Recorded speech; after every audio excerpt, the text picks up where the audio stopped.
મમરા પૌવાની અંદર છાશ નાખી જો એકવાર આ રેસીપી ખાઈ લીધી તો હોટલમાં જવાનું તમે ભૂલી જ જશો. જે રીતે ફ્રેન્ડ્સ મારા ઘરમાં બધાએ કહ્યું કે અઠવાડિયામાં 3 વાર આ રેસીપી બનવી જ જોઈએ, તે રીતે તમને પણ બધા કહેશે કે ખરેખર ખૂબ જ સરસ બની છે. આ રેસીપી વારંવાર બનવી જ જોઈએ. જો રેસીપી હેલ્ધી હોય, ટેસ્ટી હોય અને સાથે સાથે ફટાફટ બનીને તૈયાર થઈ જતી હોય, એ પણ તેલ વગર, તો કોણ ન બનાવે. ફ્રેન્ડ્સ ચોક્કસથી બનાવજો, ખરેખર ખૂબ જ સરસ લાગે છે. તો આ માટે સૌથી પહેલાં 1 વાટકી ભરીને મેં મમરા લીધા છે.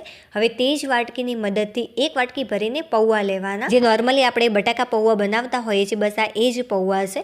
હવે આપણે આની અંદર એડ કરીશું અડધી વાટકી જેટલી સોજી. વાટકી સહેજ ભીની હતી એટલા માટે તમને આ ટાઈપની સોજી દેખાતી હશે, બટ આ પરફેક્ટ સોજી છે. હવે લીધું છે એક તીખું લીલું મરચું, તેને રફલી આપણે આ રીતે મોટા ટુકડાઓમાં ચોપ કરી લઈશું. હવે એડ કરીશું 3 જેટલી લસણની કળીઓ કે જેથી સારી એવી સ્ટ્રોંગ ફ્લેવર આવે. હવે 1 ઇંચ આદુનો ટુકડો ઉમેરીશું. હવે લીધી છે છાશ, તો આપણે આની અંદર અત્યારે 1 વાટકી ભરીને છાશ એડ કરીશું. હવે સારી રીતે આને મિક્સ કરી લેવાનું. જે આ રેસીપી છે તમે 2 થી 3 ફ્લેવરની અંદર તૈયાર કરી શકો છો. હું તમને લાસ્ટમાં કહીશ કે કઈ રીતે તૈયાર થાય છે 2 થી 3 ફ્લેવરની અંદર. તો સારી રીતે મેં આને મિક્સ કરી લીધું છે. હવે ઢાંકી થોડી વાર માટે આને સાઈડમાં મૂકી દઈશું. ત્યાં સુધી આપણે આગળની તૈયારી કરી લઈએ. હવે એક નાનો બાઉલ લીધો છે, તેની અંદર 5 ચમચી જેટલું મેં મીઠું એડ કર્યું છે, અડધી ચમચી જેટલું કાશ્મીરી લાલ મરચું પાવડર, 5 ચમચી ભરીને ગરમ મસાલો લીધો છે. જો ગરમ મસાલો ન હોય તો આના વગર પણ તૈયાર કરી શકાય છે. તમે પાવભાજીનો મસાલો પણ એડ કરી શકો છો. હવે 3 થી 4 ચમચી જેટલી કોથમીર એડ કરીશું. અને હા, જો ટોમેટો કેચઅપ ન હોય તો આની જગ્યાએ થોડોક લીંબુનો રસ અને દળેલી ખાંડ એડ કરી દેવાની. અત્યારે હતો એટલા માટે મેં 3 થી 4 ચમચી ભરીને ટોમેટો કેચઅપ એડ કર્યો છે. સારી રીતે એકવાર આને મિક્સ કરી લેવાનું. જે પહેલી ફ્લેવર છે એ આ છે. આનાથી ખરેખર લુક પણ બહુ જ સરસ લાગતો હોય છે અને ટેસ્ટ પણ ખૂબ જ સરસ લાગશે. હવે આપણે આની અંદર ઝીણી ચોપ કરેલી ડુંગળી એડ કરીશું. એનું પ્રમાણ મેં પાવટકી ભરીને રાખ્યું છે. હવે તેટલા જ પ્રમાણમાં ઝીણું ચોપ કરેલું કેપ્સિકમ અને ઝીણું ચોપ કરેલું ટામેટું એડ કરીશું. બંને મેં પાવટકી જેટલા લીધા છે. હવે સારી રીતે આને એકવાર મિક્સ કરી લેવાનું. અત્યારે ફ્રેન્ડ્સ આ જે મસાલો છે હું મિક્સ કરી રહી છું. ખરેખર ખૂબ જ સરસ આની સુગંધ આવી રહી છે. પહેલી ફ્લેવર ફ્રેન્ડ્સ તમે આ રીતે પણ તૈયાર કરી શકો છો. ચાલો બીજો ઓપ્શન આપી દો.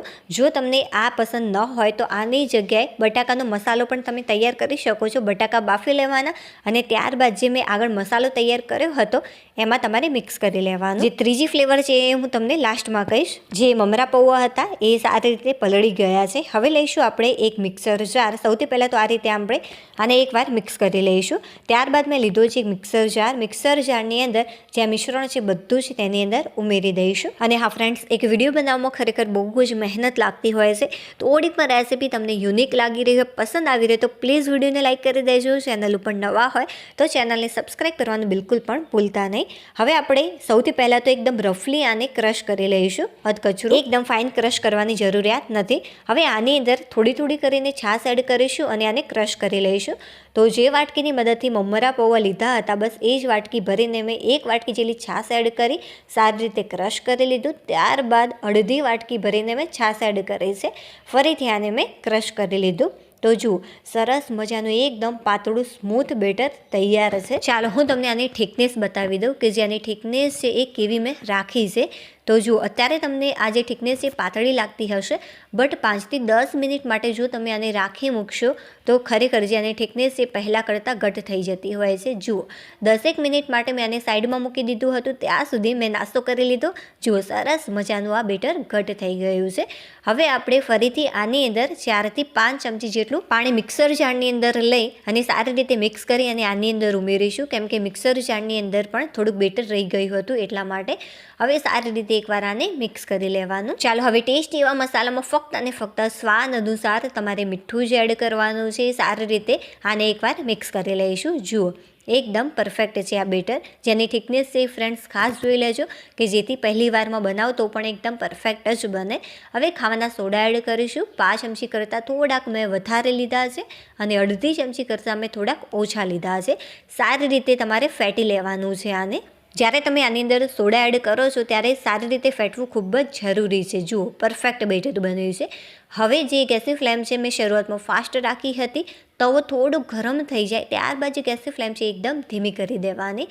જ્યારે પણ તમે બેટર તવાની અંદર ઉમેરવાના હોય ત્યારે બેટરને એકવાર મિક્સ કરવું ખૂબ જ જરૂરી છે. હવે આપણે આની અંદર એક મોટો ચમચો ભરીને બેટર આ રીતે એડ કરીશું અને બસ આ રીતે તમારે ફેલાવી લેવાનું છે. નથી ઢોસો બનાવવાનો કે નથી પુડલો બનાવવાનો. સરસ મજાની એકદમ જાળીદાર આ રેસીપી બનીને તૈયાર થતી હોય છે અને આને ચડતા વધારે ટાઈમ નથી લાગતો, ફટાફટ બનીને તૈયાર થઈ જતી હોય છે. હું તમને લાસ્ટમાં કહું કે કેટલા ટાઈમની અંદર આ તૈયાર થશે. જુઓ સરસ મજાની જાળી પણ પડવા લાગી છે.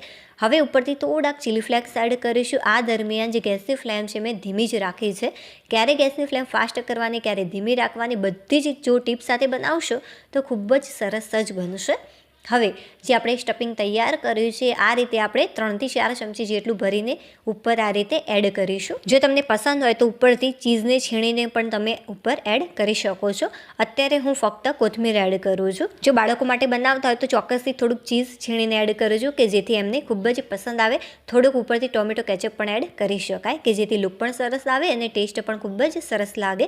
હવે જે ગેસની ફ્લેમ છે મીડિયમ કરી દેવાની. મીડિયમ ફ્લેમ ઉપરનું પડ સુકાય ત્યાં સુધી તમારે આને કૂક કરવાનું. તો 1 મિનિટ જેટલો પણ ટાઈમ નથી લાગતો. ફટાફટ જે આ પડ છે સુકાઈ જતું હોય છે. જો બહુ જ સરસ રીતે આ જે પડ છે સુકાઈ ગયું છે. હવે જે ગેસની ફ્લેમ છે એકદમ આપણે ધીમી કરી દઈશું. જો તમને પસંદ હોય તો તમે તેલ પણ થોડુંક લગાવી શકો છો, બટ અત્યારે હું તેલ વગરનો આ નાસ્તો તૈયાર કરી રહી છું. ચાલો ફટાફટ કોઈ પણ એક પ્લેટની અંદર આને નીકાળી લઈશું. અને આ ફ્રેન્ડ્સ જે નીચેનું પડ છે જુઓ આ ટાઈપનું થયું હતું. બસ આ ટાઈપનું પડ કૂક થાય ત્યાં સુધી તમારે આને કૂક કરવાનું. ચાલો આને પણ હું કોઈ પણ એક પ્લેટની અંદર નીકાળી લઉં. ચાલો લાસ્ટ ફ્લેવર હું તમને બતાવું કે કઈ રીતે મેં તૈયાર કર્યું. આ પણ ફ્લેવર ખૂબ જ સરસ લાગતી હોય છે. તવો ગરમ જ છે. જે ગેસની ફ્લેમ છે એકદમ ધીમી કરી દેવાની. જ્યારે પણ તમે બીજી વાર તૈયાર કરો ત્યારે ગેસની ફ્લેમ એકદમ ધીમી કરેલી હોવી જોઈએ. અને ત્યારબાદ સરસ મજાનું એકદમ પાતળું બેટર આપણે આ રીતે પાથરી દઈશું. હવે ઉપરથી થોડાક ચીલી ફ્લેક્સ એડ કરીશું. જો ચીલી ફ્લેક્સ ના હોય તો કાશ્મીરી લાલ મરચું પાવડર પણ સ્પ્રિંકલ કરી શકાય છે, બટ આનાથી લુક ખૂબ જ સરસ લાગતો હોય છે એટલા માટે મેં થોડાક ચીલી ફ્લેક્સ એડ કરે. લાસ્ટમાં ફ્રેન્ડ સૂર્યપ્રકાશમાં હું તમને આનું ઓરિજિનલ રિઝલ્ટ બતાવીશ કે ખરેખર જે આ રેસીપી છે કેવી દેખાવમાં બની છે, કેટલી સુપર સોફ્ટ બની છે અને સાથે સાથે ટેસ્ટમાં કેવી બની છે. હવે ઉપરથી થોડોક પાવભાજીનો મસાલો અને થોડીક કોથમીર આ રીતે સ્પ્રિંકલ કરીશું કે જેથી લુક પણ સારો આવે અને ટેસ્ટ પણ ખૂબ જ સરસ લાગે. હવે ઢાંકણ ઢાંકી તે જ રીતે આપણે આને કૂક કરી લઈશું ઉપરનું પડ સુકાય ત્યાં સુધી. તો સરસ મજાનું ઉપરનું પડ સુકાઈ ગયું છે. ચાલો ગેસ ઓફ કરી દઉં અને ચાલો હું તમને સૂર્યપ્રકાશમાંનું ઓરિજિનલ રિઝલ્ટ બતાવું. જો તમે નોનસ્ટિક પેનનો ઉપયોગ કર્યો હશે તો ફટાફટ આ રીતે બહાર નીકળી જશે એકદમ ઇઝીલી. જુઓ કેટલું સરસ મજાનું દેખાઈ રહ્યું છે, જાણે ઢોસાનું પડ હોય તે ટાઈપનું. જો ફ્રેન્ડ સૂર્યપ્રકાશમાંનું ઓરિજિનલ રિઝલ્ટ બને છે તે એકદમ ટેસ્ટી લાજવાબ રેસીપી. મેં તમને 3 ફ્લેવર બતાવી છે. 2 ફ્લેવર આ રીતે છે. જે ત્રીજી ફ્લેવર છે તમે બટાકાનો ઉપયોગ કરીને તૈયાર કરી શકો છો અને પાવભાજીના મસાલાથી પણ તૈયાર કરી શકાય છે આ રીતે. જુઓ કેટલું સરસ મજાનો સુપર સોફ્ટ બન્યો છે આ. ચાલો હું તમને તોડીને બતાવું. જુઓ કેટલું સરસ મજાનો સુપર સોફ્ટ છે. મારા મોઢામાં તો પાણી આવી ગયું. ચાલો આનો ટેસ્ટ કરી લઉં કેવી બની છે આ રેસીપી. વાવ સુપર. ચાલો હવે આપણે ફરીથી મળીશું એક નવી ટેસ્ટી અને હેલ્ધી રેસીપી સાથે. ત્યાં સુધી બાય.